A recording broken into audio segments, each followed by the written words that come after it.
It's Kevin. It's Stephanie. We're recording. We're recording. Yeah, I got sassy with the record button. I guess we'll just have to talk shit later. Do you want me to stop? We can resume later. Yeah, whatever you want to do. All right, here. I'll give it a little pause. We'll just do that. And we are resumed. Let's fucking go. You're all riled up. Let's do this. Welcome to the Macabre Academy, where we are talking about... I shouldn't tell you what we're talking about. You don't know yet. I have no idea. I purposely wanted left out of the loop.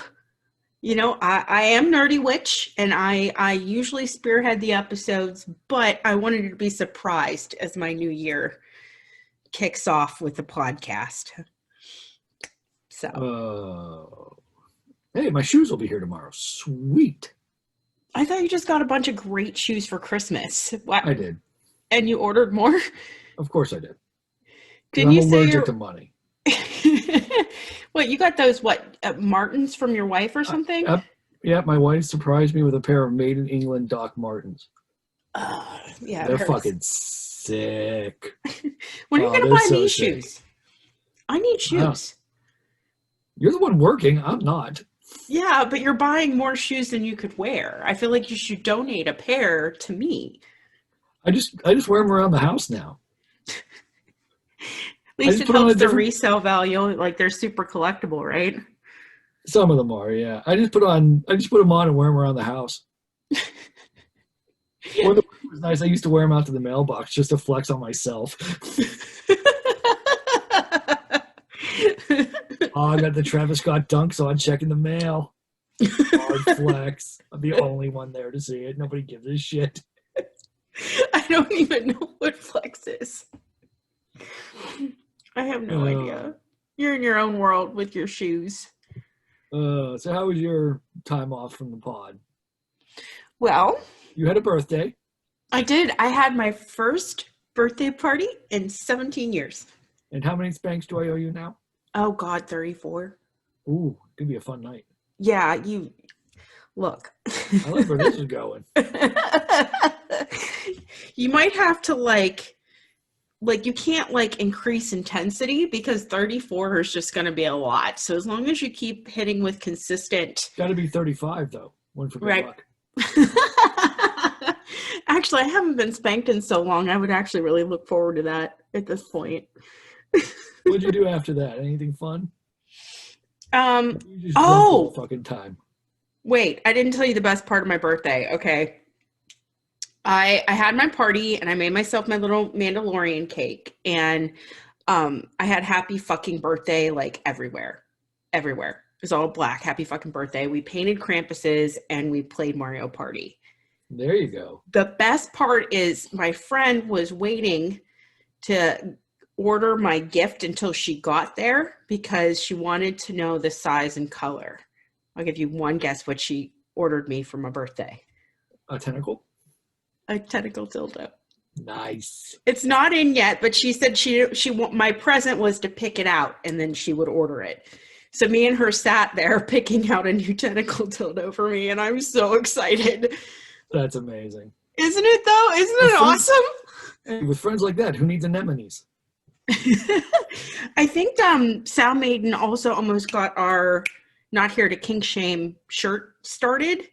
Nice. Yeah, I need a sticker too. Yeah, I'm really hoping that I'm gonna slap it right on my humidor. Right there. Do you remember when we were on the podcast that there was that Lancero slut shirt? Yeah. Yes, I wanted that. So bad. So my Christmas was pretty solid. I went over to my parents' house. It was just the four of us, so we were all good there. All four of us were safe. Started snowing, so we came home a little early because I didn't put winter tires on the car this year because I'm not fucking going anywhere, so why pay the money? That's fair. Right? If it's snowing, I'm just not going to leave the house, so I don't have to put winter tires on and save myself $200 there. For people in the Pittsburgh area, there's a great mobile tire guy who comes to your house. Wait, what? Yeah, he'll change your tires in your driveway or wherever your car is. It's like $100. It's like $100 and a quarter, I think, which is slightly more than for me taking it to the dealership. Wait, does But that include tires? no, just changing them over, which is, I mean, like it's the cheapest. It's slightly more expensive than going to the Mazda dealer for me. It's 100 at the dealer. It's like 125 to come to my fucking house. I'm gonna do that shit all day. Fucking come to my house. I didn't even have to get out of. I scheduled it for 8 in the morning. I didn't even have to get out of bed. You've like mastered the art of not leaving your house. Oh, I should write a book, The Subtle Art of Not Leaving Your House. We could sell it. Have you seen the book, The Subtle Art of Not Giving a Fuck? No. Yeah, I've never read it, but I've seen it on the shelves at Target, and I'm like, I could write that book. Well, we need to write a book for the podcast at some point. Like Laura did it, and my sister's like, you should write a book. And I'm like, if I write a book, it's going to say fuck like 1,000 times. And she's like, perfect. I'll tell you what, though. After Christmas, though, my week kind of went downhill. I lost a dear friend of mine. That really broke me up. Guy I've known since university called me, and I was like, this has to be a misdial because we're not exactly close. Mm-hmm. And I was like, hey man, what's up? And like the line was like silent for a second, and I was like, oh, he fucking misdialed, man. I almost hung up. And he was like, hey, we lost Mark, and I was like, oh fuck. And Mark was just a great guy, and I really, really miss him. His daughter found him in bed, dead, on the 26th. So that's good on her though for staying sober. I'm proud of her for that. Even though I know she doesn't listen to the pod, but Mel, I'm proud of you. So that kind of ruined my week for a while. And then the same day, the same day, my parents went down to my cousin's house to pick up gifts for the wife and I from them. And instead of leaving like they were supposed to, they hung around for a while. Sunday, I get a call. Hey, you want to come over and get these presents and open them up with us? I don't really feel like putting on pants today. Wait for the ones from my aunt and uncle, and we'll do them all at the same time. Mm-hmm. A couple hours later, I get a phone call back from my mom. Well, one of the people at the gathering had been positive for COVID. So that was a nerve-wracking couple of days. Both my parents' tests came back negative, thank God. So there's that. But it's been a week, and on top of that, I completely fucked up my left leg. How'd you fuck up your left leg? I woke up in the morning and my kneecap, not my entire knee, just my kneecap, was under my wife's leg. So just all of that dead weight, because she's still asleep, right? Mm-hmm. I don't even know how my kneecap got under her knee, but my entire kneecap was under her leg. And it was just, oh my God, this hurts so much. Then it went away for a while until I went to sleep, and then I woke up at like 8 in the morning. So I have fractured my humerus and I fractured my elbow and shattered my elbow, fractured my humerus. Right? I had a 2 millimeter break running all the way up my arm. If it had gone like half in a second, like just that much more, they would have had to slit me open from the top of my arm to the bottom of my knuckle. Ooh. To put my arm back into place. I walked around like that for 4 days. Oh, I'm so uncomfortable with that. Right? That sucks. It required 2 screws and a pin to put it back together. Mm-mm. That's the worst pain I was ever in when I shattered it and broke it. That's far and away the worst pain I've ever been in. Like, I blacked out. Like, it was awful. I've also had root canals, my wisdom teeth out, and then 8 o'clock in the morning when I woke up, and if COVID wasn't a thing, I would have gone to hospital, because from the bottom of my back to the bottom of my foot was the second worst pain I've ever been in. Mm-hmm. Went to Target that day, got a brace for it, and I've been fine ever since. But when I tell you this is the second worst pain I've ever been in, me saying I would have gone to hospital should tell you something, because I don't go to the hospital. I've had a broken tooth for like 3 years that I refuse to get taken care of because I don't want to go to a doctor. Oh my God, that's so painful. Tooth shit's the worst. Doesn't hurt at all, actually. I had a shattered wisdom tooth. That was ungodly painful. I've never cried so much in my life. Yeah, it doesn't hurt at all. It's just a crack in my tooth. Like, and I've stopped chewing on that side of my face, so it doesn't even bother me anymore. You're impaired. Oh, I'm Eh, just not gonna chew on that side of my face. Like you should have full access to your mouth. I know it's starting to get annoying, so I'll probably take care of it this year, maybe if the vaccine actually gets to like normal human beings at some point. Um, Mm. Also, what the fuck are we doing with vaccines? We've got like 1,000,000 and some doses just sitting there going bad because we can't get them to fucking people. I'll tell you what, you tell me where they are, I'll drive my happy ass there and get stuck. I'll go with you. Carpool. Yeah, Or in a big ass SUV. We'll have to pay the smoking fee though. that's fine. Yeah, I'm good with that. Worth it. Definitely. So that's kind of a wrap up on where we are. And now we will get into what we're talking about today. The City of Brotherly Love. No, that's Philadelphia.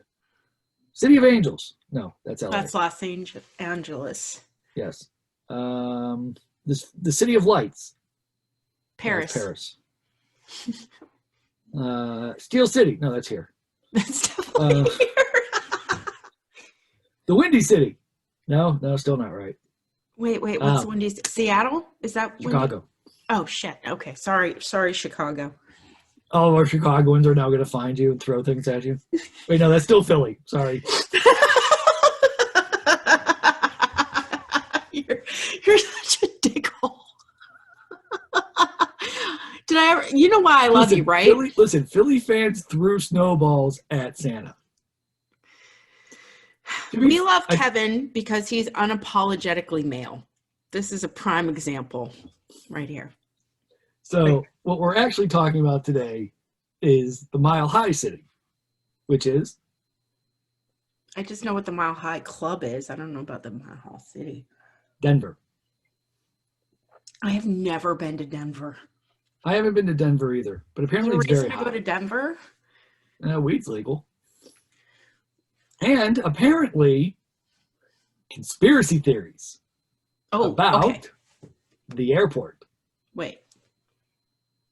The airport. The airport.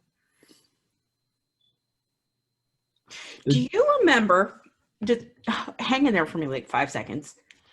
When we were kids, you could just drive to the airport and go hang out. Yes. You remember this? My stepdad would drive us to the airport just to go shopping in the shops and eat in the food, like a mall. Yes. I remember that. My dad used to fly a bunch when I was a kid. He used to travel a bunch for work. And you could go through security, walk your happy ass up right to the gate. Yep. The biggest thing was there, like in our airport, there was that giant T-Rex skeleton. Oh, yeah. Yeah, like that was the thing to see. And now you can't do that shit no more. Nope. So I would have to legitimately fly to Denver to the airport to see what all these goings-ons is. Or you could just do a quick Google search and the same thing pops up. No, I mean, like, I would love to see the airport because I still have that in my mind as a kid. Like, an airport is like a mall. Yeah. The Pittsburgh one's not that great. Although there's a place that sells some decent tacos. Up the escalators to the left. Tacos. Oh, they're not bad. I mean, they're not great by any stretch of the imagination, but they're not bad. They're solid tacos. Mm-hmm. Also, for people in the area, McKnight Road, I can't remember the name of it, but there's a fucking bomb-ass taco place. No, it's not. It's not there anymore, or it's not good? No, I don't. Is it across from the Target, that new place? Yeah. No, it sucks. What are you talking about? That place is awesome. Mediocre. Oh, fuck you. That place is great. No, I had a full-blown keto taco bar, and those were the best tacos of my life. And then, same said person took me to that place. If you've had Panda's beef carnitas, that entire place is put to shame. Shame. Well, it's a restaurant. Of course it's not going to be as good. It's not even a restaurant. They just hand you the food on the paper. It's so good. Oh, it's so bad. You can have it. More for you. Fine. I'll fucking take it. That place is bomb. Maybe people should eat there and then tweet us if they like it or not. Oh, yes, definitely. But, order out. Don't go in. Don't be an asshole. Order to go. Eat in your car. So, okay, a little history. Let's do a little history on Denver, since Denver, also home of Bat Dad. I remember Bat Dad. Hey, Cheryl. Denver, Bat Dad. Oh I my didn't hear God. no bell. Ding, ding. Oh, that's a really good episode. This is just going to be us the whole episode. We're just going to keep digressing, aren't we? Probably. Sorry, guys. First I'm episode here. of the year. It's We're going to okay. try I'm to. here for it. It's okay. I'm here for it. Let me refresh this so I can get you the current weather. Apparently, it's currently 51 in Denver. How's that fucking possible? Global warming. Oh, I'm a big fan. Except it's killing the bees and the polar bears. We need those. The polar bears are adorable. I know they're like rabid killing machines, but they're adorable. Oh my gosh. One of my people in my Christmas card exchange sent me a polar bear Christmas card. Oh, it's like an actual polar bear? Like, what was the shipping on that? No, but he wrote like scritch my nose right above the polar bear. So I legit scratched his nose thing. It was like a scratch and sniff or something. And then I saw them at my birthday party. I was like, why the fuck did you write scratch my nose? And he goes, his nose was itchy, stuffy. And he was also talking smack. The polar bear was, in fact, talking smack. That's how gullible I am, though. I thought there was a perfectly like sane reason why I had to scratch this polar bear's nose.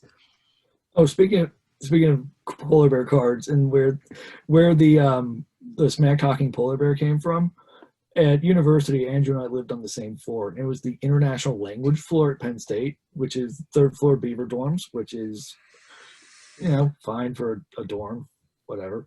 But I can barely speak English, let alone another language, and they put me on the international language floor, and I was very confused. How the fuck? I know, seriously. So we're sitting around one day in the common area, and we're doing a card for something. It might have been the girl that our floor had for Thawne. And Andrew just looks at the card, and he's like, this polar bear is talking smack. And he was right. That was a smack-talking polar bear.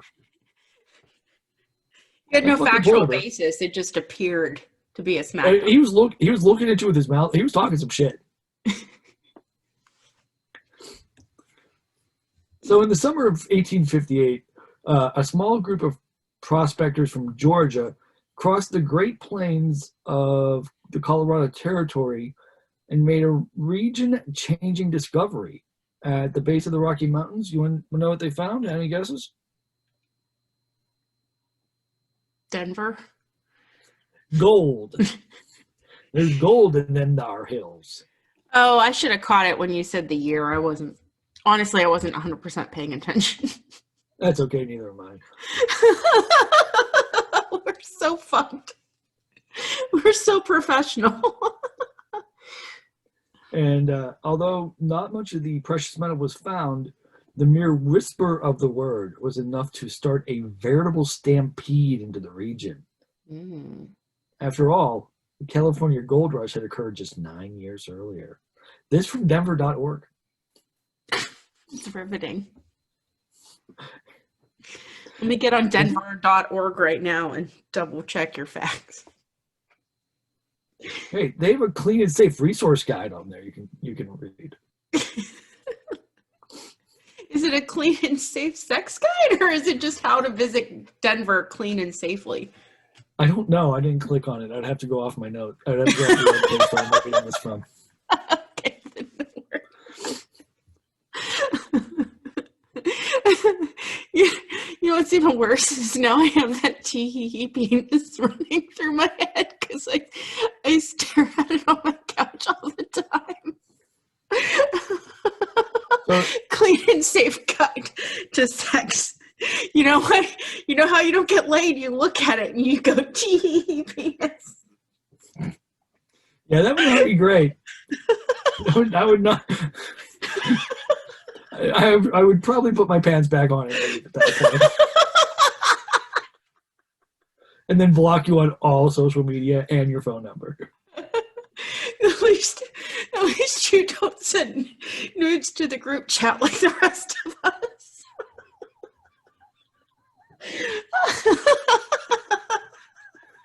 So since they found gold, it wasn't long before the variable bunches of tents, teepees, wagons, lean-tos, and crudely constructed log cabins lined the banks of the South Platte River as prospectors and fortune seekers poured into the area, coming from all over the country on foot, covered wagon, horseback, and even pushing their belongings in wheelbarrows.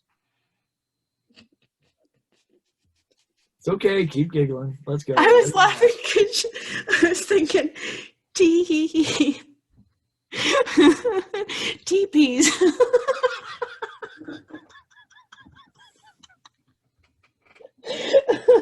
I cannot adult. I'm even drinking coffee. That's the worst part about it. Wow. So, do you have any idea of what else is in the area? A red light district. I mean, possibly, but no. No, well, if there's prospectors, there's a red light district. That is not the answer on the postcard. We're talking about Pike's Peak, a 14,000-foot mountain to the south of the mining camp, which served as both a rallying cry and another one for gold prospectors, which was Pike's Peak or bust. And if you're climbing 14,000 feet, dragging your shit in a wheelbarrow, you're probably going to die. I feel like there was like a movie or a TV series that was Pike's Peak. You know what else is going on at Pike's Peak still, which is one of my favorite things? The Pike's Peak hill climb, which is where a bunch of crazy motherfuckers get into cars and motorcycles and race up this fucking thing. And up until recently, only part of it was paved. Oh. So you're talking like 15,000-foot drop-offs on dirt. No guardrails, nothing, just right over the side. No, I'm crazy. I can't find the movie or the TV show I'm thinking of. I'm probably merging it with something else in my brain. Do you have any idea of how else there was ways to make money in Denver at the time, besides gold? And prostitution? Yes, probably, but that's not, again, that's Fur not trade. the answer written on, that's not the answer written on the postcard. Oh, come on. Fur trade was a legitimate guess. It is, and I'm sure you're right. However, it is not the answer written on the postcard. So, Okay. Judges, yes, we'll allow it.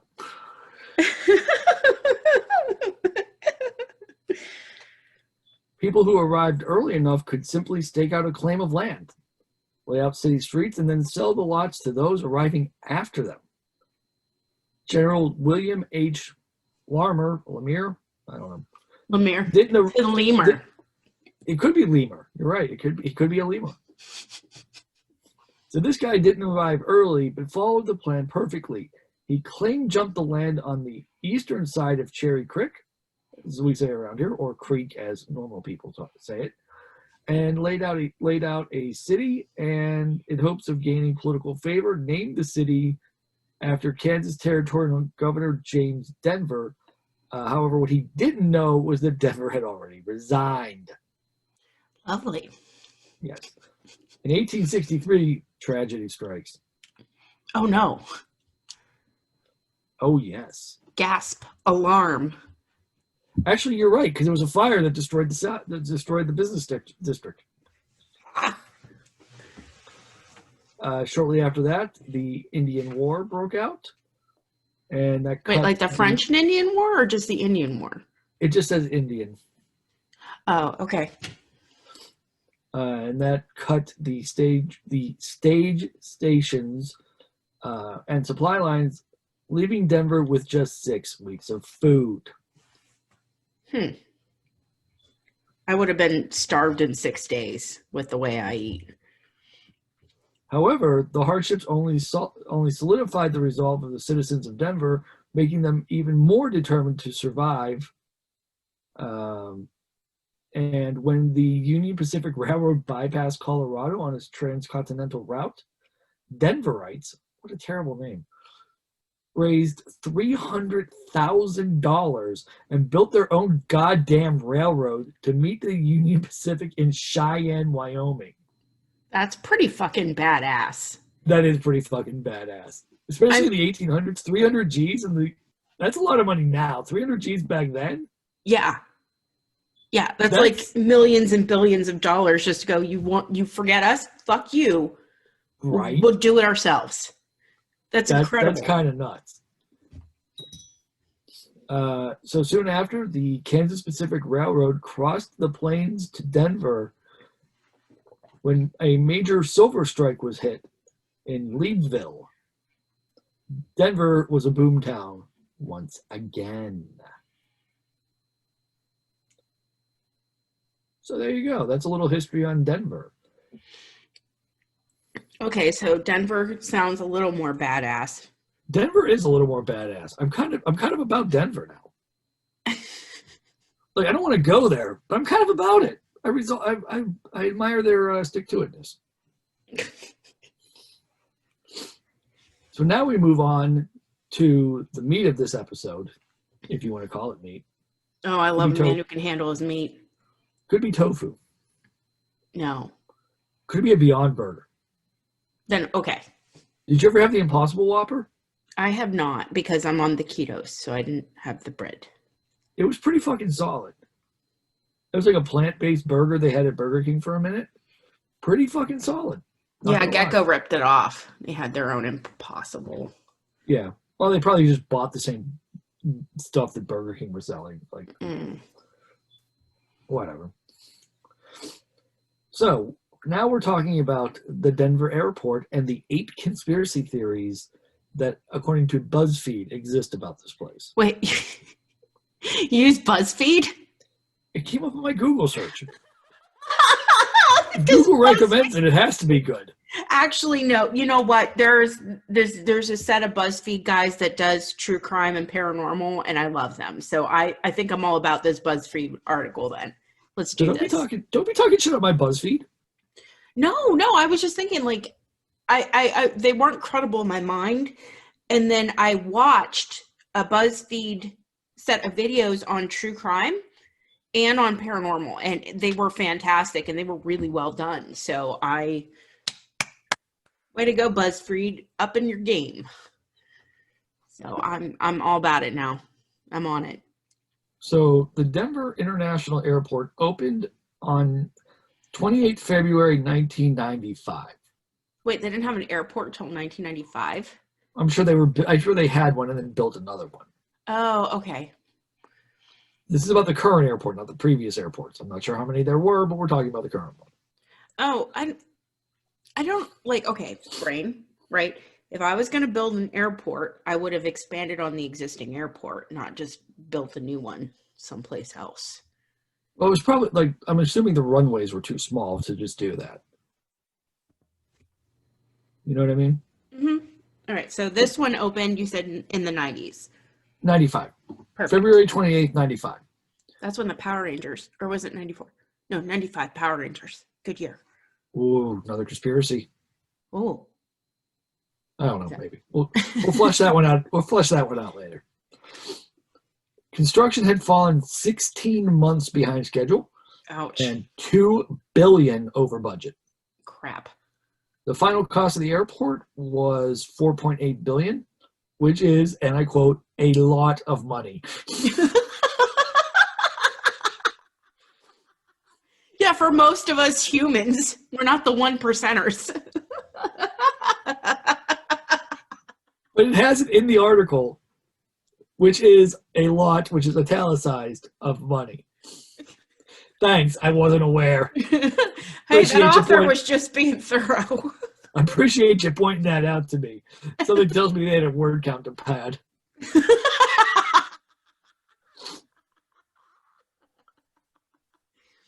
Okay. People wondered what this a lot of money had gone toward. The airport itself is 35,000 acres, which is almost twice as large as the next biggest airport in the U.S. What's the first biggest airport? You know they don't say. Well, if you were going to pad the word count, I would have padded it with that, like next to such and such airport. I 100% agree with you, but they didn't. So, answers on a postcard. Get your house points in. There you go. Extra house points if you can tell us what the biggest airport in the U.S. is. Speaking of house points, just Yes. Time out. See what I did there? Oh, it was a good segue. I like a good segue. So, house points this month for non-offensive dares. The house that gets the most points is going to pick our next watch party in February. This month, on the 15th, we're going to watch the Bleach documentary about Kurt Cobain for our house switch tier. So you got time to sign up for that on the Patreons. And if you really want to get your house points in, you get to pick the next documentary, movie, gore, like whatever you Patreons want to watch, you get to pick the next party if your house wins the month. Don't you love a good segue? Oh, it was so good. I love the watch parties. That's my new favorite thing. It's like better than actually making the podcast. The watch parties are awesome. Mm-hmm. So the first conspiracy theory is that the airport's runways look like a swastika. Wait, what? Yeah. If you look at it from above, apparently, allegedly, conspiracy theory-wise, they look like a swastika. You might have to like tweet that one out tomorrow. I will have to find a good picture of it. And I mean, maybe. Wait, I'm gonna write myself a note because I always say we're gonna tweet shit out and then we always forget. Always. I mean, I get no, not really. Maybe I'll use it as the thumbnail for the Instagram on it. There you go. The swastika airport. The people will really want to listen then. I mean, no, not really. No. You're wrong. And even if it does look like a swastika, there's many different swastikas out there. They're not all evil. No, because originally it is, we've talked about this before Yes, on the other episodes, but just as an FYI, if you're a new listener, the swastika originated in Hindu culture as a sun sign. Yes. Just so you know. Happy. Yes. Sunshine. Yes. Yep. Yes. And it's also not tilted. Like, it's not twisted. Like this, not like this. So. You know what? Weird fun fact for you. I'm a witch, and I just learned the difference between a pentagram and a pentacle. Literally just happened. Hit us with it. A pentagram is the star in the circle, like upside down, and the pentacle is it right side up, which is commonly used in Wicca. I just found this out because I thought pentagram blanket term for star and circle. Not the case. Not the case. Upside down pentagram, upside up, right side up pentacle. So it's true that this is not a typical formation for airport runways the way they have it laid out. Mm. So the reason they did this is that all the runways could be used simultaneously no matter the weather conditions, since none of the runways overlap.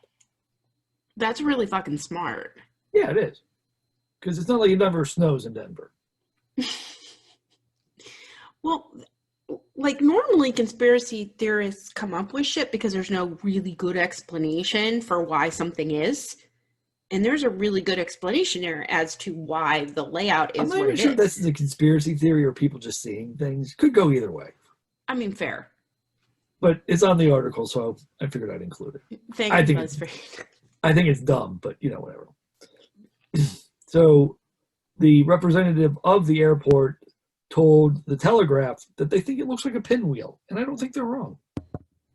People like pinwheels. And they're very aerodynamic pinwheels. You ready for some of our favorite conspiracy theories ever? Okay. Wait, is it aliens? No, it's Masons. Oh, I know a lot about the Freemasons. Oh, I love the Freemasons. A friend of mine started trying to get me to join. And he's like, yeah, it's great. I'm like, what do you got to do? He's like, well, first you have to believe in a God. I'm like, fuck you, bye.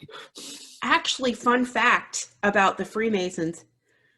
The Catholic Church actually forbade its followers to become Freemasons. I think it was in like shit, like the 1700s. Like I want to say 1753. That's not right, but it's because of all their secret rituals. Even if they like, oh, nation under God, blah blah blah. No, the Catholic Church went, your secret rituals, satanic. Catholics aren't allowed to be Freemasons. So we said the airport opened in 95. However, it was dedicated in 94 in March. Okay. So a little bit of time passed before the dedication and the opening. Mm-hmm. Got to find a way to skim that extra 2 billion off it, right? Take some time. You got to write a computer program that only takes like the hundredths of a cent, and then you screw it up, and then you have to break into your office, and you lose your stapler, and then you set the place on fire. This is the plot to Office Space. Oh my God, I haven't seen that movie forever.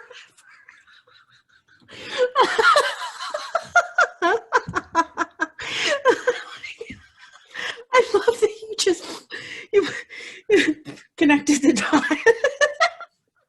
I think we'll watch that now. I'm abashed. I didn't remember the plot to Office Space. You like kung fu movies? Also in Office Space. Mm. You're such a bad co-host. All I remember is about the flare. Yes, that's where the kung fu line is in that. Oh, okay. She has Anyway. minimum flare. That would be you, minimum flare. Like Right, you would only have the 20 pieces. Actually, I wouldn't even work at a place that made me wear flare. Listen, the Nazis had pieces of flare that they made the Jews wear. It's in the movie. I forgot. Okay, I gotta watch this again. It's been a minute. Maybe your house should win, and then we can watch Office Space in February. Andrew is now throwing things at his car radio.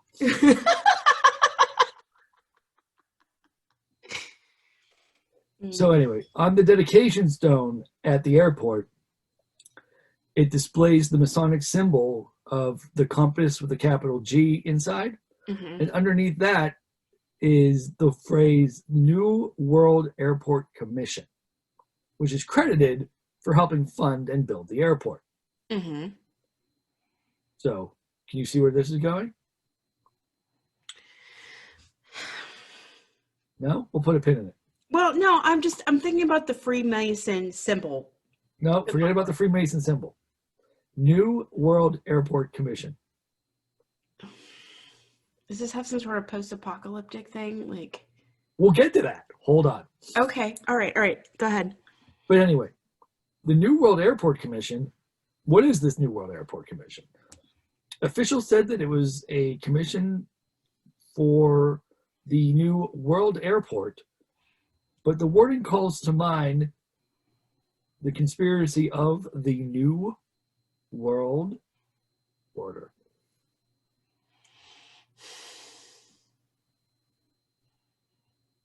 But no. Why?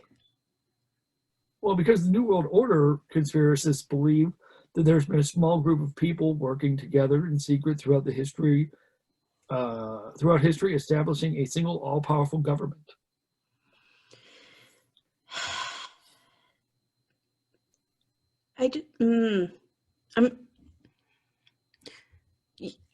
So these people not only think that the New World Order is trying to have an all-powerful overseeing government, which, hey, bring it on, you can't do any worse than we currently are. But why would you? It's an airport. Yes. So what does it have to do with the New World Order and an all-powerful government? It's an We're airport. Gonna get there. Okay. Get there. You could read ahead if you had looked at the notes. Wait, no, you didn't have any notes. I asked you to send them to me, and you know. You told me well, first of all, bitch, you told me you wanted to be surprised. I did, and then I got nervous, and I was like, "Oh, maybe I should research." Second of all, you know I never use notes in the Google Doc. Never. Mm-mm.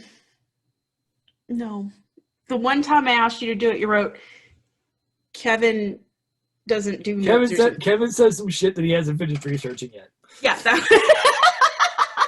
yeah, that was it.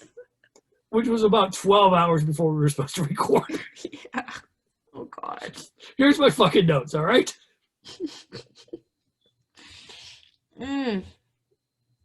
So, the Masonic symbol ties into this conspiracy. The Freemasons, which we've covered, they're a very real, secret fraternal society, blah, blah, blah, blah, blah. Have been there since the Middle Ages. It's had powerful members throughout history, of course, because why wouldn't they? And people have been suspicious that the Freemasons were looking to seize power, and they're involved with trying to establish the New World Order. And I mean, like I said, bring it on. You can't do any worse. Yeah, but Wait, we're not done yet. But you said something about the symbol, and I'm like, I know about the symbol. We're going out further on this branch. Okay. All right, I'm that kitty. I'm trying to hang in there. Yes. You need to hang in there. Conspiracy theorists have pointed out that if you add up the numbers on the airport's dedication date, you get 33, which is reportedly the highest level of Freemasonry. You can do that with the entire horror movie 43. You remember that one? However, this only works if you leave out March, which kind of makes this a stretch. You can make any number come into anything. Like, you could take my birthday and somehow make it equal 33. Like, that's literally insane. Yes. You can't base an entire conspiracy theory on a single bad math. Well, apparently you can. Oh my. And this is only part of the conspiracy theory. We still have the NWO, not the wrestling organization, and the Freemasons, who don't actually do any masonry work anymore. So they should really rename themselves. I feel like these truth and advertising laws need to catch up with these secret societies. Well, I mean, the Freemasons aren't that secret as far as secret societies go. They're really not. They're really in your face. Kind of are. Especially with all their... There's a lodge on McKnight Road. Yeah, yeah. With all that, I mean, they're very, yeah. Depending on which way it goes, either on the left or the right. Way far away from the bomb-ass taco place. Completely the other side. Mm-hmm. Fuck you, that taco place is bomb. It's awful. It's bomb. Bad. Fuck you. You're not allowed. So, now we're getting into the real conspiracy theories here. Those were just kind of the tertiary ones. Now we're at the real steak and sizzle of this thing. So we're in the primary colors instead of the tertiary colors. We are. I mean, they're not even secondary. These are the primary colors. These are the primary colors. Okay. So, most of the conspiracy theories revolve around what's going on underneath the airport.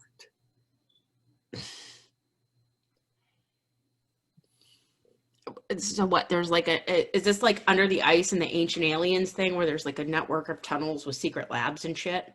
Oh, you're so close. Oh, am I? You are. Oh God. Okay. Tell me. You actually almost nailed it.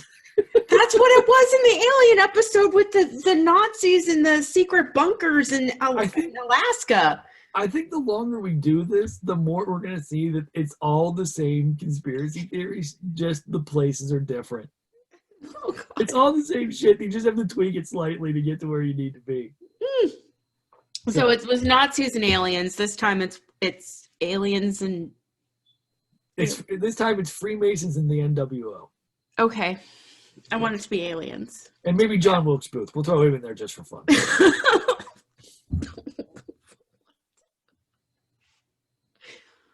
And D.D. Cooper. We got to throw D.D. Cooper in there. No, stop. D.D. Cooper helped fund the airport. You heard it here first, people. All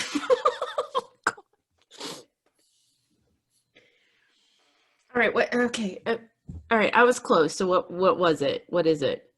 So, a former airport construction worker claimed that the reason that the airport was so far behind schedule is because 5 multi-story buildings were built beneath the airport.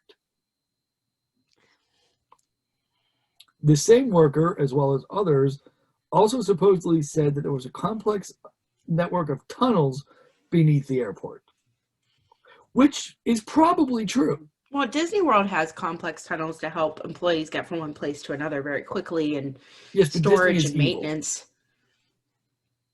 But Disney is evil. Well, I'm just saying the way that the park is like the Yes. sub park is lined out is very practical. Yes, but they're also evil. I just want to put that out there. So apparently so is the Denver airport. Oh, yeah. Denver, you fly to the Denver airport, you ain't coming out. Another conspiracy theory. Here's another conspiracy theory for you. Conspiracy theories live on the pod. Anyone who's ever flown through the Denver airport is actually a pod person because the aliens who are there kidnap you for experimentation and they make a clone of you and download your intelligence and all of your experiences. Throw back to another episode. Into the new shell and then send you on your way, which means also my wife, because she's flown through the Denver airport. I'm living with a pod person. I'm just waiting for I'm sure she can hear me, so I'm waiting for the text from her at this point. I'm waiting for my phone to buzz and just go, you fucking idiot. I mean, we're credible, right? It's 100% plausible. Listen, I am an ancient alien theorist. It's on my business cards. True. The ones you haven't printed yet? Exactly. So the claims from these tunnels and the buildings have led people to theorize that there may be anything from a vast network of underground New World Order command bunkers to post-apocalyptic fallout shelters for the global elite, or a future FEMA concentration camp, which we know is bullshit because those go in the South. No. Or it could be the underground tunnels were actually home to the airport's light rail system. No way. That's probably the least plausible thing. Aliens, NWO, pod people. That's the truth. Watch, we're gonna have the MIB busting down our doors because of this episode. And then we wouldn't remember because they use that little memory flasher thingy. Yeah, but how are they gonna get the episode? Oh, don't worry. It's just gonna be pulled as soon as it goes up. Oh, okay. Yeah. The episode that never airs. Yes. Okay, let's see here. The most startling thing about the Denver airport are the murals that line the walls on level 5 of the Jepson terminal. I mean, all airports have murals. These were painted by Leo. I am going to butcher his last name. And Leo, if you're listening to this podcast, I apologize. Tanguma? Sure. Maybe. Just commit. I'm going to go with that because I can't figure out another way to pronounce that. But people believe that these tell the story of an apocalyptic biowarfare destroying the world as we know it, with the NWO taking over in its place. Neil's on the inside. Wait, but what does it look like? Like,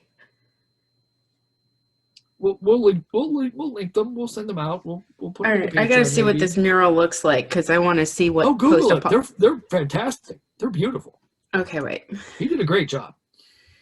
Denver Airport. Stop! You're tweeting at me. I'm not tweeting at you. It's letting me know that you tweeted previously, well, and I haven't. Your phone more often. Okay. All right. So, what do we got here? Mural titled "In Peace and Harmony with Nature," and it's meant to address the destruction of the environment. Yeah, like there's little turtles here, and the penguins are under glass instead of where they're supposed to be, and the birds are boxed as burning it down. Children of the world dream of peace, and it's supposed to represent the desire to get rid of violence in society. Oh, there's some like very like Hindu imagery in that one. There really is. Yeah, that looks like they have like a plant with all the chakras and everybody's unified and adding light and love and shit and happiness and So this artist multicultures was coming chosen together. through a this artist was chosen through a project selection panel made up of community members, artists, and was even approved by several government communities, including the mayor, long before these were installed at the airport. Okay, but I mean, it is not uncommon for artists to predict a dystopian future due to climate destruction and natural habitats being destroyed and us just fucking up the planet. Like, this There is are nothing new. there are two kind of weird things in these murals, though. Okay. There's a seemingly Nazi soldier and a quote from a kid who died at Auschwitz. Okay, but it's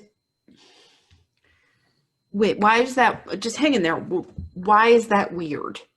I don't feel like that would be a thing you would put in an airport mural. Well, I mean, hang in there. I don't know what it has to do with the conspiracy theory. I just find it weird. No, I'm looking at it right now, and usually when people reference Auschwitz like that, it's normally like racism and ignorance is still in the world. Yes. And it's like we haven't learned from our past mistakes and we're doomed to repeat it. Yeah. That's usually why artists will put something like that in our face. So I'm sure that there was something that inspired him to remind us of those travesties, because it's something that could still happen. Listen, I'm on a BuzzFeed article about conspiracy theories about an airport. What do you want from me here? I mean, it's fair, right? It's a stunning mural. Oh, they're beautiful. They're fantastic. I particularly like that it's a Nazi with a rainbow behind him. Yes. It's like, okay. I mean, there are militant governments trying to suppress their people, and they're still doing this kind of damage to their populace. You mean like gassing protesters for a photo op at a church across from the White House? No, never. No. No, never. Although, do you want to see something really freaky looking? Okay. Have you seen the blue Mustang statue outside of the airport? I have. I don't understand why it's freaky, though. It looks like it's got like bands of metal around this rearing blue horse. It looks like one of the horsemen of the apocalypse. It's truly terrifying. Oh, okay. Let's look at this. Is a very visual thing right here. Horse sculpture. I'm writing this down. So I know this is an audio medium, but we will tweet the pictures out. So, yeah. Right. So, Denver horse. You want to know something funny about that statue, though? Yeah. It killed the guy who created it while he was working on it. A piece fell on him. Okay, it doesn't look like a horse of the apocalypse horseman. 100% does. It looks like one of the 4 horses of the apocalypse.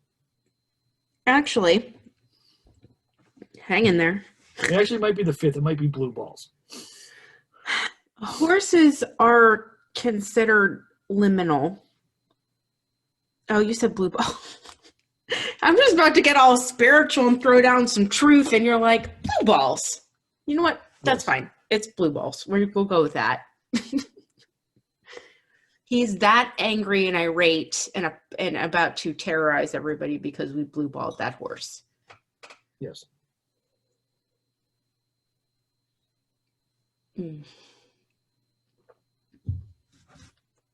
Horses are liminal, though, just so you know.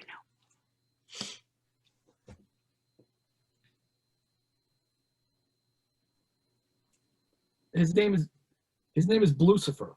He's 32 feet tall, weighs 9,000 pounds. Wait, it's literally named Lucifer? His nickname Lucifer. Yeah. Oh, I love that. I love that. Lucifer. And apparently his eyes glow red at all hours of the day and night, causing some to speculate this statue was meant to represent the 4th horseman of the apocalypse. The 4th horseman being death. So anyway, you were saying about horses being liminal? You went a robot. I didn't understand what you said. So clearly the listeners didn't either. Yeah, no, so all right, so back to chthonic deities for like half a second. Just half a second. This never takes half a second. But okay. No, okay, just the horses are one of the symbols of my goddess. I call her Hecate. A lot of people call her Hecate. But horses are known to be able to see through the veil like cats. So River just showed up. Hi, River. yeah, so they can see the spirit world, which is why they get easily spooked or something like that. And that's why they're in a lot of underworld lore and a lot of ghost stories as well. So they kind of represent the in-between in a weird ass way.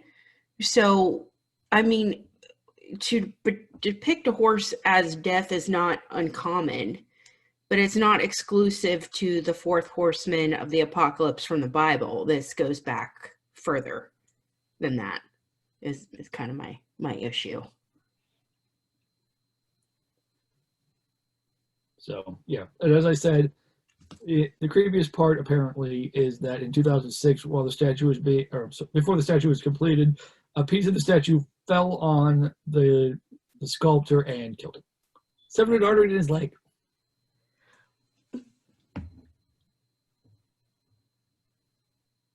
I mean, that's pretty fantastic. I mean, if there's a way to go. That is fucking fantastic. Getting crushed by your own sculpture. Yeah. And it's not even like thoroughly crushed. It's what, severing your femoral artery. Yes. You don't even have to lose your whole leg to do that. No. That's, if it had scratched anywhere else that deep or crushed anything else, he would have just lost his leg. Yes. So it's just weirdly poetic that it's a horse of death and it murdered its creator. Yes. That's fantastic. I love that. I shouldn't love that. It's sad. I'm so sorry, but I love it. Listen, I am here for the irony. I love me a good irony. That's chef's kiss. All right. Well, so I have one more paragraph, and then we can be done with this train wreck and move on to something else. Oh no. By the way, most of the original cost increases and schedule delays were due to construction caused by changes in the size of the airport, including widening and lengthening the concourses to add an automated baggage system. So there's your $2 billion right there, apparently. I still think someone's skimming off the top because it's a government project, and why wouldn't you? Fair.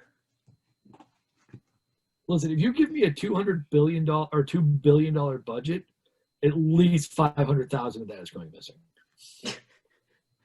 Because nobody will notice it. That's fair. And the bigger the number, the less each penny is accounted for. Right. I'm just taking money. Yeah, you could have ordered a bad batch of concrete for like the entire runways and had to get a new one, and boom, right. That much money disappears. Well, I don't know what happened to it. It just happens. These things happen. What do you want to do? Government project. So hammers cost $500. So that is that. That is my part of the episode, which actually went on fairly long. I'm actually surprised. So wait, if this... Oh, I need a weird but true. No, I feel like if this place is so surrounded by conspiracies, like, is that it? Is what it? Is like there's no other conspiracies, or like as it gains popularity as a point for conspiracies, will it like gain more? Like, do you think we're gonna get new ones? It's been around since '95, so. Yeah, and then Slender Man happened. I feel like somewhere they're gonna slowly start tacking on more conspiracies to the airport. Oh, I'm sure there's more, but those are the eight I found the easiest. Mm-hmm. And me being the leady piece of shit I am, I just went with those. I mean, they're good. They're really good. It's fascinating for sure. All So right, time for go weird ahead. but true. Time for weird but true. 1986 in Year I India. was born. In India, you were not born in India, as far as I know. No, but I was born in 86. A man set a world record by spending 72 hours in a cage with 72 of the most venomous snakes in India. He did this to spread awareness and to prove that snakes don't bite unless provoked. He came out of the cage unharmed and without a single bite. That is true. Snakes read your energy. So if you are scared, the snake is scared and it'll lash out. So there 100%. you go. There's my weird but true for the day. That's really cool. That wasn't bad, was it? No. Oh, do you know I have a snake, right? Yes.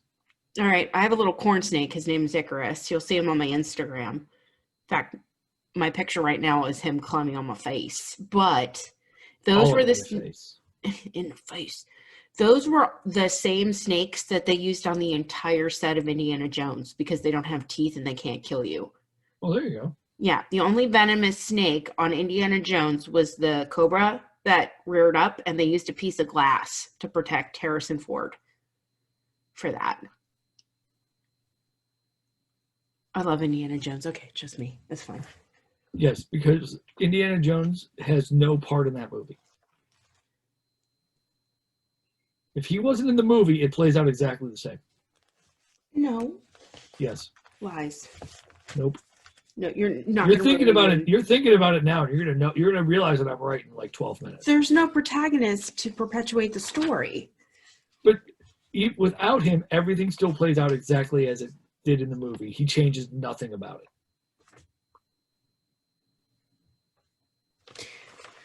I'm gonna have to watch it for the 5th millionth time for that to make sense. I'm gonna look at it now. You put the doubt in my mind, and I don't like it. I don't like it. Okay, we need a dare. Yes. What's my range here? You know what? Just throw a dart between 1 and 100 and see where you hit. 83. We haven't done that. Okay, so episode. Okay. This week, your non-offensive dare is to recreate a masterpiece. Oof. Mm-hmm. Sorry, y'all. No, because you can interpret masterpiece several ways, and then you can interpret recreating that several ways. Like you could think like a masterpiece was a cake sculpture on Food Network, and you try to copy it. Or I am all about Great British Bake Off. There you go. They have those showpieces at the end. I mean, you could try to create your own. I mean, you recreate a masterpiece. I love that during quarantine. I think that's what made me write this one down. I saw this museum that challenged people to recreate the paintings at home, and they would dress up like these famous paintings and try to photograph it as close to the painting as they could. And the way they interpreted that was just fantastic. You got to look it up. Yeah. All right, that's it. We're done. All right. You're done. We're done. I think we're doing another one right after this, so we will see you guys at the same bat time, the same bat channel, with the same bat expired coupons in a week. For us, it'll be about 37 minutes. All right, guys. Thank you for tuning in at the beginning of the new year. Let's get some dares going. Let's get the Discord rolling. It's a new year, and I want more interaction than ever. Okay. Invite your friends because we're kind of getting tired of people not tweeting at us. So that's fair. We'll be famous. All right, y'all. Catch you next week. Bye. Bye, guys. Make good decisions. Bye. Make bad decisions. Oh, by the way, before we sign off, I want to wish everybody a dangerous and unhealthy new year.